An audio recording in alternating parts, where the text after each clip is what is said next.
sabem que eu falei, boa tarde para vocês todos, eu falei uma coisa aqui que vocês acham que eu falo as coisas por acaso, mas eu não falo nada por acaso. E eu cheguei e falei assim, que vai ter aula quarta-feira que vem, mas eu falei antes uma coisa, que eu não vou ter medo. E hoje eu vou explicar para vocês o conceito do medo. Vai ser uma coisa interessante. E não só isso daqui. Eu começo explicando um pequeno ponto, e aí vocês vão entender por que eu estou falando sobre isso daqui. Na Perashá dessa semana que a gente vai ler, que é uma Perashá que chama-se Shelach Lecha, mande para você a Moshe vai mandar os espiões para ver a terra, e os espiões vão voltar e vão falar mal da terra. Não só eles vão falar mal da terra, como eles vão falar que a gente tinha medo dos habitantes. E eles falaram uma frase que eu quero que vocês lembrem: a gente era como gafanhotos nos olhos deles, e assim nós sentíamos. Só guardem essa frase e eu vou desenvolver ela depois. Vamos ver qual que é a origem do medo. A origem do medo é interessantíssima, muito interessante. Deus criou o mundo, e Ele criou o mundo, e no primeiro dia está escrito que Ele criou. Deixa eu só apagar isso daqui um minutinho. Sorry, please, forgive me. Ok. Posso? Vou apagar o segundo também.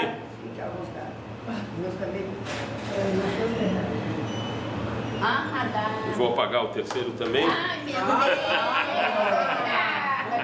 Já está levando o mar. Muito bem-vinda, muito bem-vinda. Bem-vinda, obrigada, amor. Tudo bom, tudo bem? Uau! Hoje a aula Escutem bem. Deus criou o mundo. Deus criou o mundo. E no primeiro dia já Ele criou uma coisa que se chama assim, Ele criou a luz. Criou a luz. E Ele falou assim, vai rior, que seja luz, com a palavra. De repente, no quarto dia, Ele vem, Ele cria o sol e a lua. O sol para iluminar de dia e a lua para iluminar de noite. E quando vai chegar o sexto dia, Ele vai criar o homem. Adam Arishon, o primeiro homem. E esse homem ele só tinha uma coisa que ele não podia fazer, ele não podia comer do fruto proibido. E ele comeu. E nesse momento Deus falou para ele assim, sabe o que? Você comeu do fruto proibido, ele ia ter uma vida eterna. O homem foi criado para viver para sempre. Falou, a partir de agora sua vida vai ter um máximo de 1000 anos. E não só isso, você vai ser expulso do Gan Eden, da onde que era o paraíso. Tá claro? E agora eu explico para vocês. Isso daqui aconteceu na sexta-feira. Aconteceu na sexta-feira. E Deus, na sua bondade, não mandou ele nesse momento.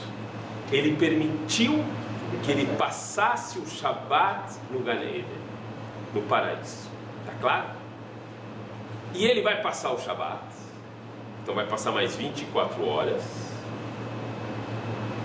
E depois que acaba o Shabat, ele é mandado embora do paraíso. Enquanto que ele estava no paraíso, eu falei para vocês que havia uma luz, a luz do primeiro dia. Aqui nós temos uma contradição, temos uma luz do primeiro dia e de repente no quarto dia nós temos o sol e a lua. Finalmente, o que ilumina a gente? Hoje, o que ilumina a gente? É o sol. Onde que está essa luz então do primeiro dia? O que é essa luz do primeiro dia? Vai rior. E Deus falou que seja luz. E aí que eu quero explicar para vocês. A luz do primeiro dia era uma luz diferente dessa luz que nós temos hoje. A luz do primeiro dia era uma luz transcendental, é uma luz que permitia ao homem ver de um lado do universo até o outro lado do universo. Permitia de ver não só o lado exterior das coisas, mas qual a função de cada uma das coisas. Hoje, a luz que temos, ela só serve para você ver as coisas superficialmente. Quando Adam Arishon cometeu o erro, foi-lhe retirado essa luz, depois do Shabat, quando ele foi sair do Gan Eden.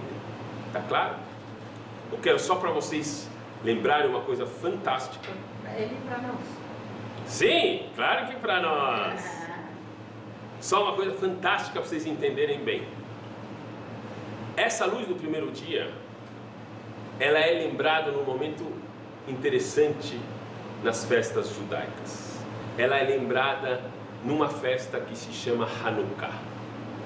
Em Hanukkah, nós somos obrigados a acender velas durante 8 dias. E de uma maneira progressiva. 1, mais 2, mais 3, mais 4, no 5º dia 5 e no 8º dia 8 velas. Adam Arishon, quando ele pecou, dizem que ele foi criado ao meio-dia. Ele passou, então, às 6 horas da manhã, ele passou 12 horas de dia no paraíso, mais 24 horas que ainda tinha o Shabat e tinha a luz do primeiro dia que não apagava, que não acabava. Ele ficou 36 horas com luz do primeiro dia. O total de velas que a gente acende em Hanukkah é 8 mais 7, 15, mais 6, 21, mais 5, 26, mais 4, 30, mais 3, 33, mais 2, 35, 36 velas são acendidas durante Hanukkah para a gente poder lembrar dessa luz do primeiro dia que foi retirada. E por isso que essas velas de Hanukkah não podem ser aproveitadas. Eu não posso usar essa vela para ir ler. Quando acendo a vela de Shabbat eu posso ir ler. Mas lá é porque é uma vela que ela tem realmente a importância que eu vou explicar agora. Então ele passou 12 horas e mais 24 horas do Shabbat. E aí quando ele é expulso do Gan Eden, de repente vai aparecer alguma coisa. Não vai ter mais essa luz do primeiro dia. E uma vez que não tem mais a luz do primeiro dia, o que vai ter? Vai ter escuridão. Acabou. Quando acaba o Shabat, ele acaba 6 horas, 7 horas, a escuridão é o quê? Total. E cadê a lua? Calma. Não tinha lua. Vamos ver aqui agora. Já vamos chegar. Sua pergunta é genial. É genial. Vocês não têm a ideia do que é a pergunta da dona Josete, eu vou explicar já por quê. Ele chega lá e agora é escuridão. E pela primeira vez, Adam Arishon conhece uma coisa diferente, a escuridão. E conta o Midrash que Adam Arishon ficou com medo. O primeiro medo da história foi Adam Arishon na escuridão. E eu quero explicar uma coisa para vocês.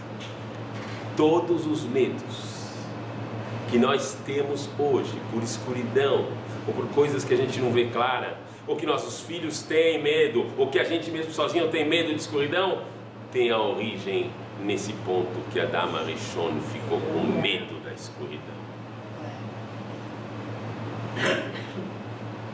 E eu explico para vocês por que não tinha lua, já que ela perguntou, dona José. Saibam vocês que o homem foi criado que dia? Alguém sabe quando o homem foi criado?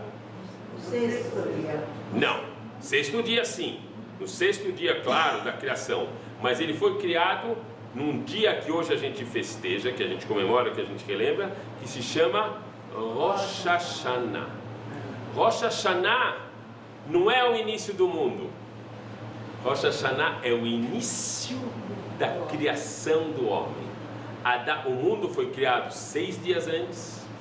E em Rosh Hashanah foi criado Adam Arishon. E Rosh Hashanah é que nem um Rosh Chodesh. É o começo de um mês. E saibam vocês que a característica de um mês, de um Rosh Chodesh, a única característica de Rosh Chodesh, a única, é que não tem lua. Não tem lua. O fato que é Rosh Chodesh quer dizer que eu não vejo nada da lua. Ela vai começar a nascer. A lua tem 3 fases. Ela tem, quando ela nasce, que é o Rosh Chodesh, não tem lua. No dia 15 é lua cheia, sempre. E depois ela vai minguar.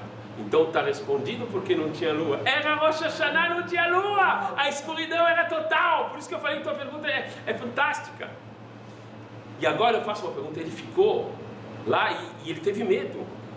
E eu pergunto agora para vocês. Foi bom? Herdamos.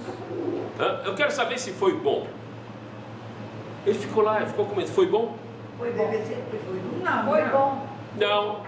O que você acha? Não. Agora eu queria sempre saber.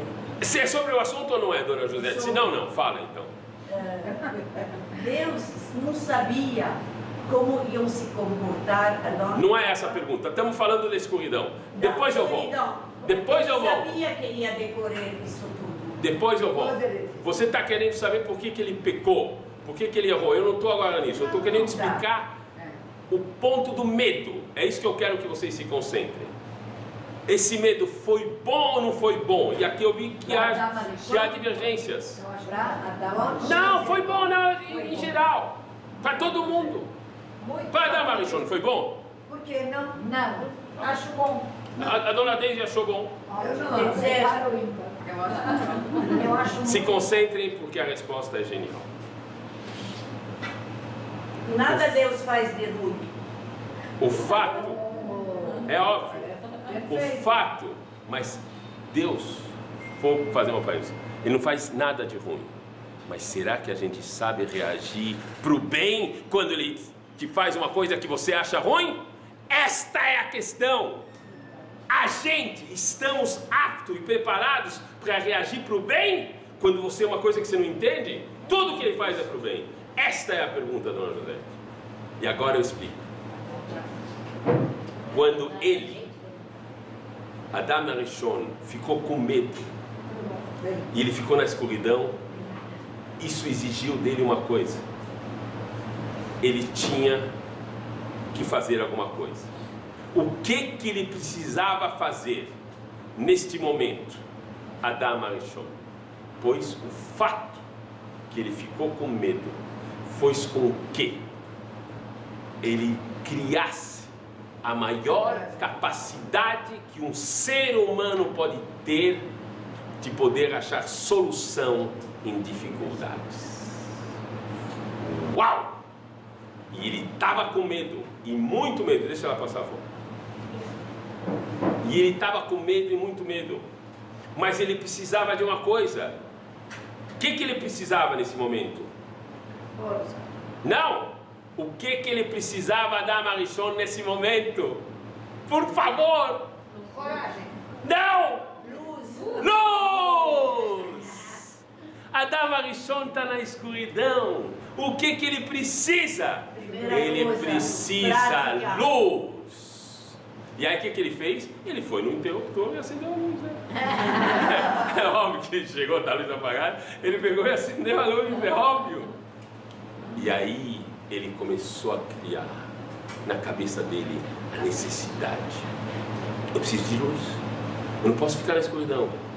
E aí a mente dele, na dificuldade, pegou 2 pedras. E pegou as 2 pedras e começou a bater elas. E a partir daí ele criou uma coisa fantástica chamada fogo. E o fogo foi criado. E ele criou uma das maiores energias que pode ser dominada pelo homem. O fogo. E sem sombra de dúvida, isso daqui foi uma coisa boa. O medo gerou uma criação do homem fantástica. Uma atitude para tomar. E você, em função disso daqui, hoje nós estamos aproveitando isso daqui. Algum de vocês lembra de um filme, não sei se sabem, chamava-se A Guerra do Fogo? Alguém lembra de ter visto esse filme? Tá bom. Era justamente como se nasceu o fogo, como as pessoas não sabiam. Hoje é fácil, se acende um fósforo, não havia isso. Adam Arishon criou o fogo. Ele conseguiu dominar o medo. E eu quero que vocês saibam isso. Hoje, quando acaba Shabbat e a gente volta para casa ou sair da sinagoga, a gente tem que fazer uma coisa. E a gente tem que fazer uma coisa que se chama Avdalah. A Avdalah, a palavra Avdalah, sabe o que quer dizer? Leavdil. Leavdil quer dizer de separar uma coisa da outra. E a gente fala 3 coisas. Leavdil é separar ou diferenciar. Tá bom, muito bom. 3 coisas nós temos que Leavdil, separar. Está escrito que você quer separar a escuridão, a luz da escuridão, ben or le Hosher. Depois você quer separar Israel leamim, Israel dos outros povos, e você também separa o sagrado dos dias profanos. Vocês sabem. E por causa disso que Adam Arishon conseguiu vencer o seu medo, criando a luz, obrigatoriamente, quando a gente faz Avdalah, nós temos que usar uma vela que tenha pelo menos 2 pavios. Esta é a razão, você não pode fazer Avdalah com uma vela de 1 pavio, a não ser que seja um dia especial, tipo Yom Kippur, acaba Yom Kippur, ou acaba as festas. Nós vimos aqui uma coisa interessantíssima, que a origem do medo é uma coisa interessante e ela pode ser dominada. Eu só quero completar no ponto aqui de Adam Arishon, para vocês entenderem bem. Adam Arishon, ele era um ser translúcido. Ele era feito do que, dona Rina? Como é que é? De quê? De pó da terra. Muito bem. O que a senhora está falando? Não estou escutando. Alguém falou? luz.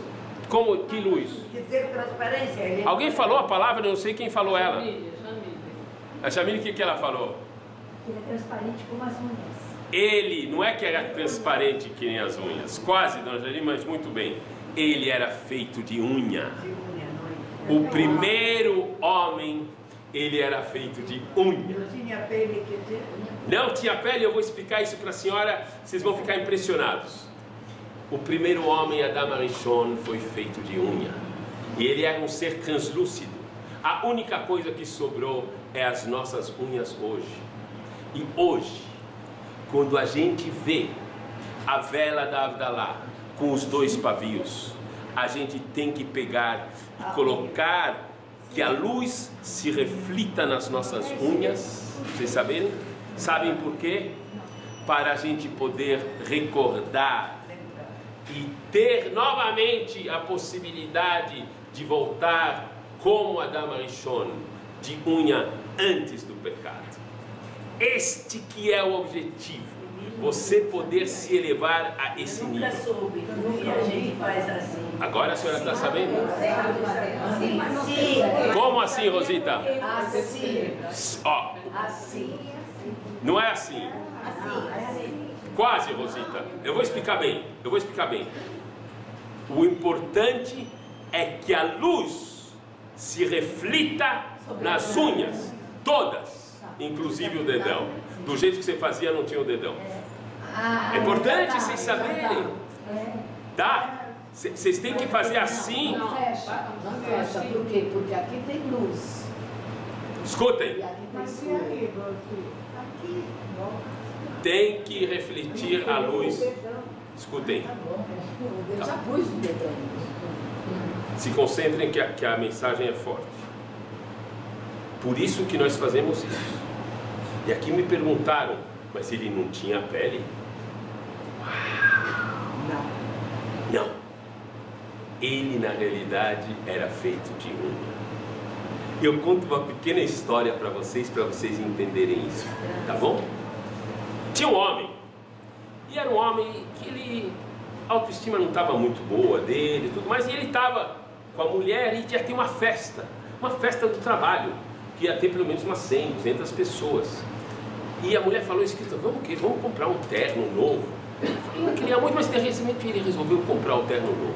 E eles foram comprar o terno novo, e o terno estava bonito, lindo, mesmo. Uau!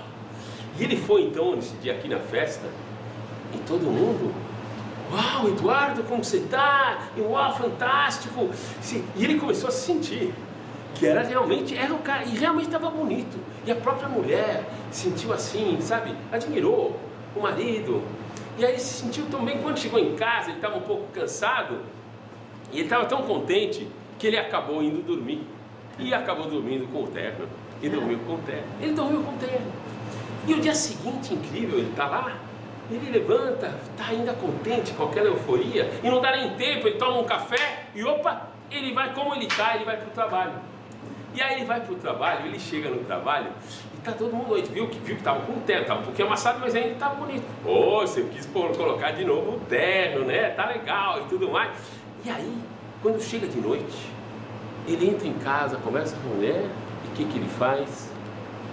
Vai de novo dormir com o terno. E a mulher achou estranho uma atitude, e no dia seguinte ele acorda, ele vai de terno. E aí começou a ficar um pouco estranho, começou as pessoas a se sentirem um pouco, depois de mais alguns dias que ele não tirava o terno, começou a cheirar, e a mulher achou que era demais, e o tempo foi passando, e os amigos começaram a achar muito estranho, se afastaram mesmo, e o tempo foi passando, passou talvez algumas semanas, e a mulher falou, eu tenho que parar com isso, e ela resolveu que estava na hora de levar ele para o médico. E ela leva ele para o médico, e está cheirando ruim, tá uma coisa assim, e aí ele fala, olha, é verdade, nós temos que fazer uma coisa, vamos ter que fazer com que ele possa tirar esse terno e tudo mais. E quando o médico vai para tirar o terno tinha colado na pele, e não se podia mais retirar o terno sem colocar em risco a vida do Eduardo. E aí o médico falou, mas como é que vamos fazer? O que não temos? E a mulher ficou preocupadíssima. Finalmente o médico falou, olha, só tem uma solução. Só vai ter uma solução. Qual que é? Para não colocar em risco a vida dele, nós vamos lavar bem o terno por fora, como é que ele está, vamos deixar bem secar, e a única solução para que ele possa continuar vivendo, vamos colocar uma outra roupa por cima. E assim ninguém vai perceber que ele está com outro terno por baixo. Então, a gente coloca a nova roupa e aí ele vai poder continuar com a vida dele.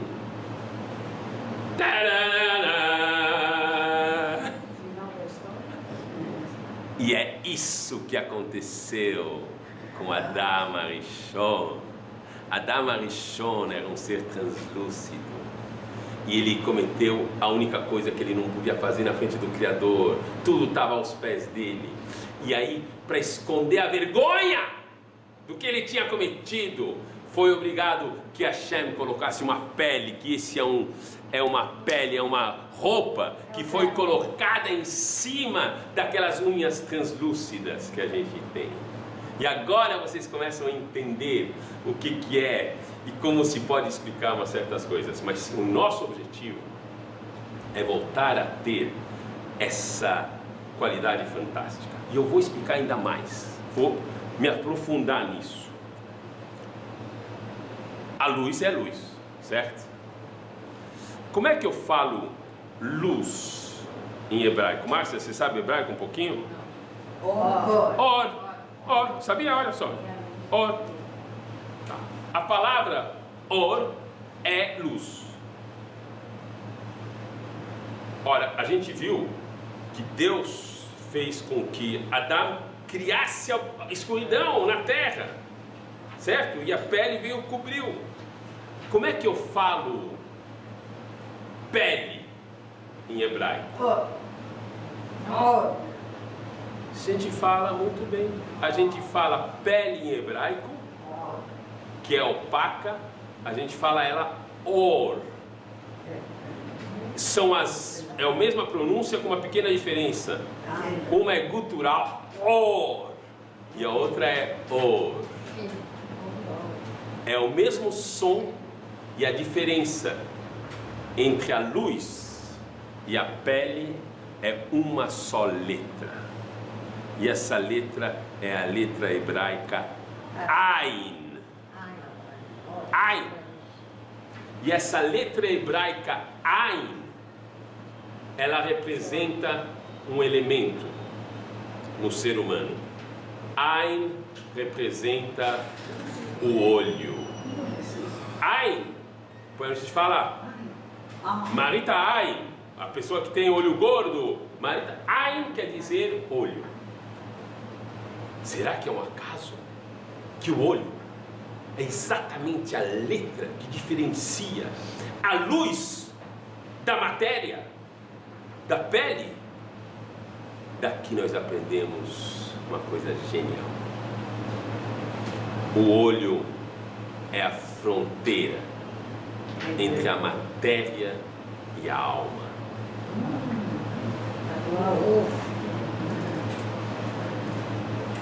Saibam vocês que no nosso corpo nenhuma parte reflete a luz. Por mais que você fale que a pele, ou ela tem uma pele radiante, não é uma reflexão que nem a de um espelho, por exemplo. Menos 2 elementos que o homem tem. Quais são os 2 elementos que refletem 2? Um é a unha e a outra é o olho. E é isto que ficou de você refletir a luz. E qual a prova? Qual a prova? Eu falei, o que eu falei sobre o Ain? Que ele era o quê? A fronteira entre o quê? Matéria e alma. Matéria e alma. Alma e matéria. Alma e matéria. Por si só já é genial. Vocês têm uma prova para isso? Você conseguiria me provar? Madame, vous pouvez me prouver? Voilà, j'attendais cette réponse. Escutem bem. Qualquer parte do nosso corpo, tem um contato muito agradável e uma relação muito agradável com a matéria. Eu posso pegar meu celular e pego ele, coloco ele aqui talvez, coloco na cabeça. Eu pego essa caneta, sabe que põe os padeiros, eles costumam fazer, ficar assim. Então, todo o nosso corpo tem um convívio muito agradável com a matéria. Menos o olho. O olho. Se você colocar um cisco, um pequeno, sabe, o cílio às vezes cai e fica no olho, você não consegue aguentar nem um segundo. É impossível, eu quero explicar bem para vocês. É impossível o olho ficar com algum elemento qualquer estranho. Que seja um grãozinho de areia, que seja um pelinho do olho. Isso é a prova que, olha, olho da sua alma, não vem por matéria aqui dentro que não vai entrar. O olho é chamado a janela da alma. E isso que nós estamos vendo aqui foi o que aconteceu em relação a Adam Arishon, em relação a essa coisa fantástica que nós temos, que é o medo. E eu vou agora progredir então em relação a isso do medo. Falo só uma coisa para vocês. Chegou uma pessoa para um grande rabino e iria passar uma dificuldade, ia ficar num lugar difícil, e aí perguntaram para ele: escuta, você não vai ter medo de ficar nessa situação? E a resposta, eu gostaria que vocês guardassem ela. Ele chegou e falou: eu teria muita vergonha de ter medo de outra coisa além do grande Criador. Vocês saberem que quando você tem medo, tem um benefício muito grande, porque você consegue acabar se entregando a quem realmente pode decidir as coisas. Enquanto que você acha que você tem o controle, enquanto você acha que não tem medo, você está muito frágil. E eu explico isso através de um exemplo real e claro. Uma mulher se passa mais ou menos, são 150 anos, ainda não tinha os carros. Detroit não tinha começado a criar Ford e tudo mais, e se viajava ainda de charrete. E a mulher tem um marido que está muito doente, ela consulta os médicos locais, e os médicos locais não colocam nenhuma possibilidade, mas fala, olha, tem um especialista que está a 180 quilômetros, a senhora vai levar talvez umas 5, 6 horas para ir até lá de charrete, mas tem que ir lá, é o único que pode lhe ajudar, é o único. E ela então decide, vai, aluga uma charrete, vai até lá, e ela chega, e ansiosamente o médico abre a porta e fala, olha, eu preciso explicar a situação do meu marido, e ela começa a falar como é que ele está, como é que ele não está, e aí o médico, depois de escutar atentamente, fala, você tem razão, eu vou ir, por favor, vamos. E aí o médico fala, deixa eu me preparar, eu já venho. E ele pega, e ele abre o armário, e aí ele pega o chapéu dele, andava assim de chapéu, ele pega o chapéu, e aí ele pega uma escova e começa a escovar, e ela começa a escovar o chapéu, e a mulher falando, ela não está entendendo o que está acontecendo, eu falo, estou com pressa, ele está escovando o chapéu, e ele coloca o chapéu, se olha, depois ele pega o casaco, é já frio, é já inverno, e ele pega, ele vê que não estava muito bem, ajeita aqui, e vai se ajeitando, ele vai pegar uma bota que é um pouquinho mais adaptada para o frio, e o tempo vai passando, e aí ela vendo lá, ela está um pouco impaciente, e de repente ela não aguenta mais, ela fala, meu Deus, me ajuda, até o médico me largou! Nesse momento, o médico, olhando para ela, tira o chapéu, tira o casaco, tira as botas e fala para ela, você pode ir, que teu marido está curado. E ela vai, e o marido está curado! Uau! Uau! E aí ela queria entender, e ela voltou para o médico, e aí o médico explicou, eu vou te explicar, quando você veio e você estava realmente com muito medo do que poderia acontecer com teu marido, e você me explicou a situação em qual ele estava, eu percebi que não tinha situação nenhuma de eu salvar ele. E enquanto que você não percebesse que nenhum homem poderia ajudar ele, e você contava em mim, eu não ia poder fazer nada. Só depois que eu te deixei desesperada, com medo total, e que você apelou para a força suprema, sim, aí você pode ter resposta. Isto que é você poder estar entendendo de quem você depende efetivamente e realmente. Vai acontecer um outro episódio de medo na Torá muito interessante. Muito interessante. Nós temos Abraham Avinu e ele vai ter um filho depois de 100 anos. Quando ele tem 100 anos, a mulher dele vai ficar grávida e vai nascer um filho que se chama Yitzhak. Yitzhak quer dizer risada. É o futuro da risada. Vamos rir. Yitzhak. Você sabe por que ele se chamou Yitzhak? E realmente é a característica do povo de Israel. Israel, o tempo todo, ele fica falando uma coisa interessante. Ele fala assim, não, nós vamos conquistar, nós vamos atravessar os tempos, nós vamos fazer isso. E aí você fala para uma pessoa assim, meu, deve ser então um povo muito grande. E aí você vai procurar onde que fica Israel no mapa, você não consegue achar, porque ele está tão pequenininho que está escrito na Jordânia, com uma flechinha para Israel, assim. Você sabe onde que é. E aí o pessoal acha que a gente somos grandes e gigantes. Somos objetos de risadas em função do que a gente faz nesse mundo. E apesar disso, conquistamos e atravessamos todas as maiores civilizações que já tiveram. É uma das coisas importantes. E aí, nesse momento, nasce Yitzhak. E aí, vai passar o tempo, e quando Yitzhak tem 37 anos, chega Deus e fala para Abraham, Abraham, pega seu filho único, aquele que você ama, Yitzhak, e você vai levar ele para o sacrifício. E Abraham, sem medo, levou Yitzhak para o sacrifício.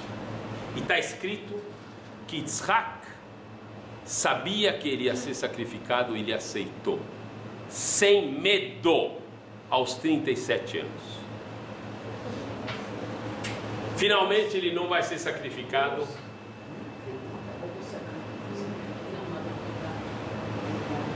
Vou esperar a Rosita. Pode falar, Rosita.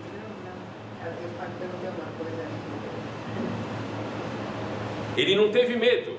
O que a gente chama Akedat Yitzhak. O que eu quero passar para vocês é a mensagem, que é a mais importante. Ele não teve medo, oferecendo seu pescoço para ser sacrificado. Mas vai passar o tempo e ele vai ter gêmeos. Ele vai ter gêmeos que vai ser Esaú e Jacó. Yaakov. E esses gêmeos, eles vão crescer. E Yitzhak, ele acha que quem vai ser o grande, que vai ter a sequência, vai ser Esaú, vai ser Esaú. E ele fala para Esaú: vai me buscar, vai caçar alguma coisa e me fazer uma comida que eu vou te dar uma bênção. Nesse momento, a mulher de Yitzhak, que chama Rivka, falou: ele vai dar a benção para a pessoa errada, a brachá para a pessoa errada. E ela fala para seu filho Jacó: Yaakov, vai no lugar dele pegar essa benção. E Jacó, ele se veste de Esav. Nesse momento Yitzhak era cego, vocês sabem, ele não saberia diferenciar visualmente entre Jacó e Esav, mas ele saberia apalpar. E Jacó vai e se faz passar por Esav e recebe a brachá da descendência que era única. Quando vai chegar Esav, que foi caçar e voltou, e ele chega para o seu pai: pai, eu vim aqui já te trazer aqui, está aqui a comida que eu te trouxe. E aí chega Yitzhak e fala para Esav: mas como? Alguém estava aqui e já saiu, eu pensei que eu tinha dado para você. Fala: mas não, estou aqui, quem foi? Então foi Yaakov que roubou a minha brachá. E lá na Torá, eu gostaria que vocês vissem, está escrito que neste momento, Yitzhak teve muito medo. Uau! Qual foi a origem desse medo de Yitzhak? Yitzhak ofereceu a garganta para ser sacrificado e não teve medo. E agora está aqui, ele está com muito medo, diz a Torá. Ele percebeu, Yitzhak, que ia cometer um grande erro se ele tivesse dado a brachá para Esav. E nesse momento ele percebeu: se eu tivesse feito isso, eu teria cometido um erro tão grande. Isso me dá medo, o medo do erro. O medo do erro é um medo verdadeiro. É um medo verdadeiro.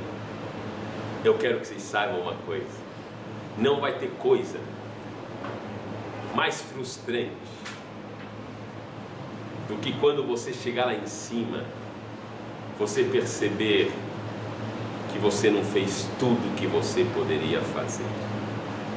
Eu conto uma pequena história para vocês entenderem bem, de um grande Rav. Eu gosto muito de contar essa história. E esse Rav se chama Rav Zushia. Rav Zushia era uma pessoa pobre, é uma pessoa muito estudiosa e um gênio. E ele fazia tudo certo. E um dia os alunos dele pegam ele chorando. Falam: o que você está chorando? Fala: estou com medo. Falam: você está com medo de quê? Fala: estou com medo do mundo vindouro. Eu estou com medo do que vai acontecer. Fala: mas por quê? Você é o homem mais justo que tem. Você com certeza vai ser julgado por bem, vai ter coisas só boas que vão acontecer com você. E aí ele fala: sabe por quê? Quando eu chegar lá em cima e me perguntarem por que eu não fui que nem Abraham Avinu, eu vou saber o que responder. Eu vou falar: como? Abraham Avinu? Ele não teve medo de levar o filho dele para Akedah. É um gigante. Eu não sou que nem ele, ponto. Quando me perguntarem por que eu não fui que nem Yitzhak, eu também vou saber responder. Mas eu não teria coragem de oferecer o meu pescoço Quando me perguntaram por que eu não fui que nem Moshe Rabbeinu, eu falo, olha, eu não teria capacidade de ter 3 milhões de pessoas sobre mim para poder estar trazendo e tirando eles do Egito. Tudo isso eu vou saber responder. Mas quando me perguntarem, Rav Zushia, por que você não foi Rav Zushia? Por que você não foi você? O máximo que você poderia ser com as ferramentas que você tem, não as ferramentas do outro, com as ferramentas que você tem hoje, agora, com o patrimônio que você tem, com as qualidades que você tem, com tudo que você tem, sem olhar outro, por que você não foi você? Aí sim, eu vou tremer e eu não vou saber responder. Isso nós temos que aprender. Vamos ter que aprender a fazer o máximo que a gente pode hoje, dentro das condições que a gente tem. Se você faz isso daqui, aí é uma coisa interessante. Eu vou explicar 2 coisas para vocês, geniais em relação ao medo.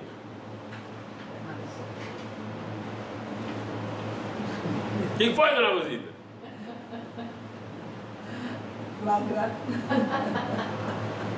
Eu vou dar uma explicação médica. Pena agora que seu marido não está aqui, senão ele teria ajudado a gente. Grande pediatra. Escutem bem.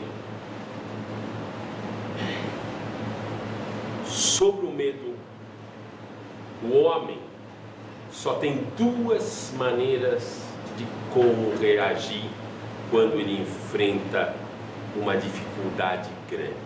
Só 2 maneiras. Alguém sabe quais são as 2 maneiras quando você, inicialmente, desde que o homem foi criado, ele foi criado com essa característica. 2 maneiras de reagir na frente de um desafio real.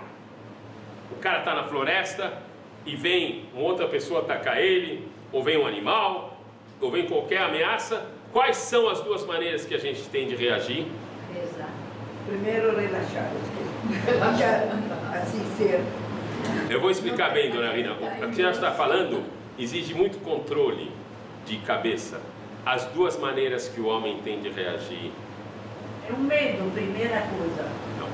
Eu vou reagir em relação. O medo vai vir. Em função do medo você tem que reagir. Só tem 2 maneiras. É ou lutar ou fugir. Não tem outra solução. Mas para lutar tem medo, para fugir tem medo. Não. Agora eu vou entrar. Só tem 2 coisas que acontecem para o homem: ou lutar ou fugir. Para isso, Hashem, na sua bondade infinita, criou um mecanismo médico que faz com que no momento que você tem medo, você passa a ter um batimento de coração muito mais acelerado. Muito mais acelerado. A pessoa ela fica branca. Ela passa a ter uma adrenalina tão forte que permite que ele tenha certas forças. Alguém sabe por que quando você tem medo, a pessoa fica branca? Alguém já pensou sobre isso? Porque o sangue gela. Oh, por que ele gela? Onde que ele gela? Porque medo. Quase, mas por quê? Lama! Why? É uma pergunta ou não é? Pois saibam vocês, eu vou explicar por quê. Porque quando você está em perigo, tem grande risco de você se machucar e de você passar a ter um ferimento. Para isso, o corpo, ele cria uma necessidade que o sangue saia da periferia para se esconder dentro, para se você for ferido, não sangrar muito e não ter uma hemorragia. É genial! É genial! É uma coisa aqui que vocês têm que... Escutem! Então aqui, eu tenho uma reação que é interessante. Eu quero agora explicar para vocês. Je vais me délicier ici. Ou eu ataco, ou eu luto, ou eu fujo. E eu vejo que aqui eu crio umas necessidades interessantíssimas que me dão condição de eu poder enfrentar a situação. Se eu fujo, eu tenho que correr rápido para correr mais que meu inimigo. E se eu enfrento, eu tenho que ter mais forças para poder vencer. E isso cria, o coração bate mais forte, o sangue vai, a adrenalina, é um grande estresse. Muito grande estresse. E eu pergunto para vocês, essa situação de lutar ou fugir diante do medo, quanto tempo ela pode durar? Realmente, quando você está numa floresta, ou quando você está brigando? Um segundo, porque eu já passei por uma coisa que um segundo eu tô... Muito bom! O tempo que o homem fica, eu quero explicar bem, o raciocínio vai longe. O tempo que o homem fica nessa situação de estresse necessário para lutar ou fugir é pouco. Não é só um segundo, pode ser alguns segundos, mas não passa de alguns minutos. Tá claro? Ou no máximo, 1 hora. A pessoa não consegue ficar assim. E agora eu explico para vocês o medo de hoje. O homem continua hoje com só 2 únicas soluções na frente de um desafio. Ou ele luta, ou ele foge.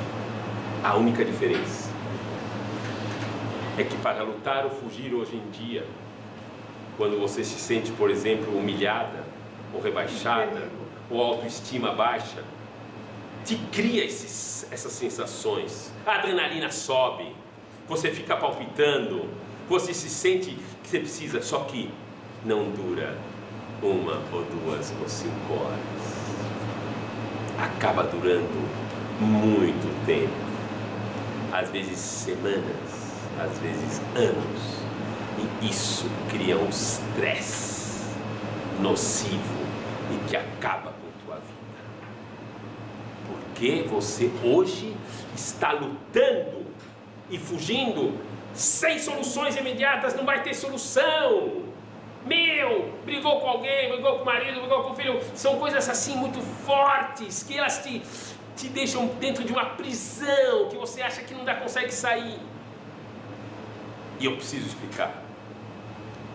Tem uma especialista, uma médica especialista em stress, Barbara Sonnenfeld, eu não me lembro direito o nome, depois eu posso procurar para vocês.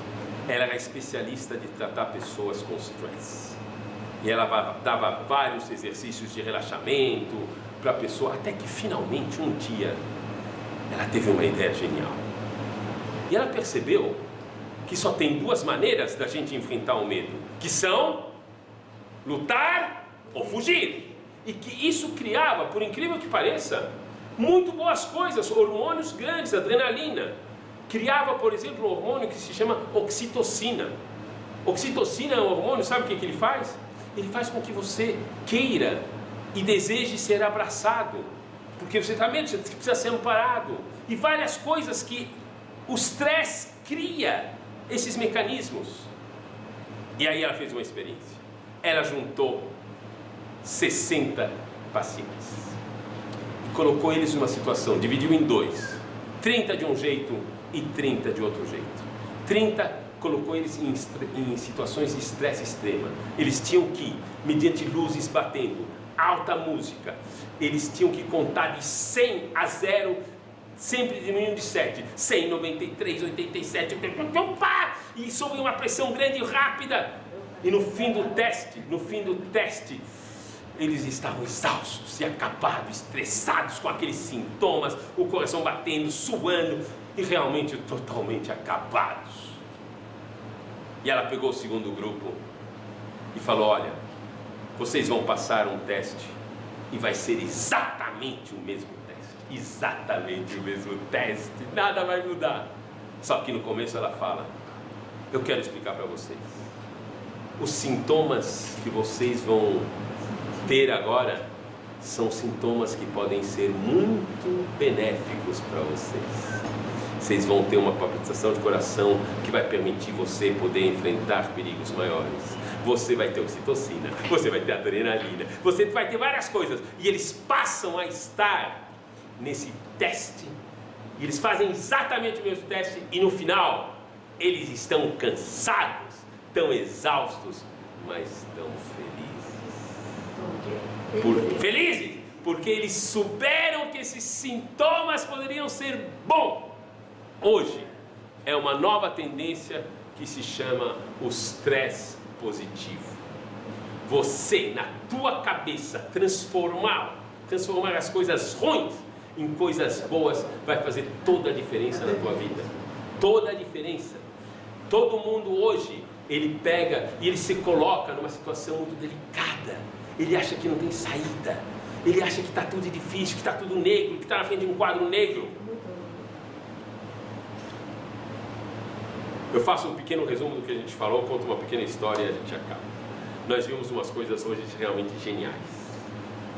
Vimos como que o medo nasceu.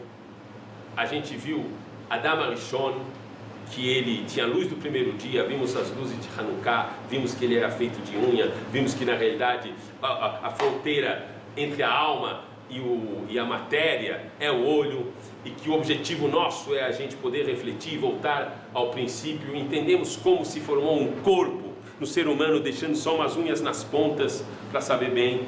Vimos depois o medo de Abraham e Yitzhak. Qual é o verdadeiro erro?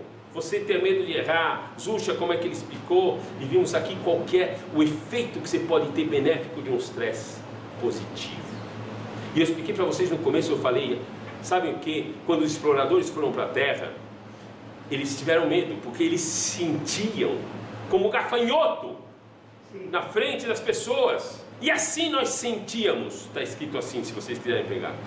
Quer dizer que do jeito que você se vê, você é. Para vocês entenderem. Muito bom. Melhor põe um ponto para ela. Eu quero merecer um ponto mesmo. Escutem bem. E eu conto para vocês a história para vocês entenderem bem. O nosso personagem se chama Houdini.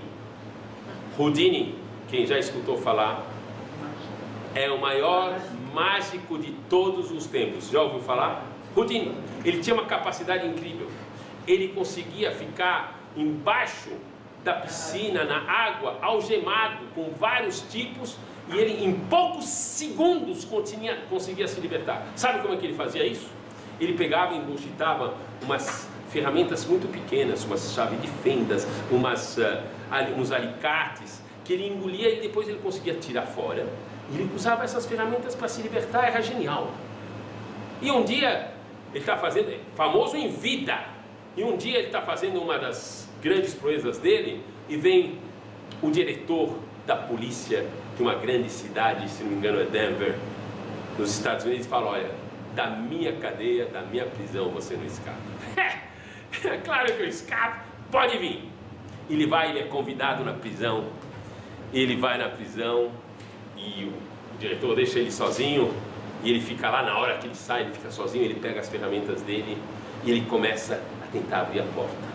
Ele tinha um alicate, tinha uma chavinha de fenda que ele usava, umas pecinhas que ele enfiava assim. Ele vai tentando, normalmente em 20, 30 segundos ele já abria tudo e acabou. Passam-se 30 segundos e ele vê que está mais difícil. Ele vai tentando mais, e vê que está começando a ficar mais claro, assim, mais difícil de ele sair. Passa o tempo, ele começa a suar. 2 minutos, 3 minutos, ele percebe que não está fácil. Aos 5 minutos, ele exausto, suando, ele fala, preciso descansar um pouquinho. E aí ele descansa, ele levanta, ele estava agachado na fechadura, ele levanta, ele descansa um pouco, encosta na porta e plum, a porta se abre. A porta nunca foi fechada. Uau! Nem mesmo Houdini consegue abrir uma porta que está aberta. Saibam vocês, a maioria das pessoas se colocam fechados dentro de prisões na cabeça e acham que não tem saída. A porta está aberta. Sai e viva! E seja realmente uma pessoa alegre e contente. Foi muito bom ter falado com você. Epa!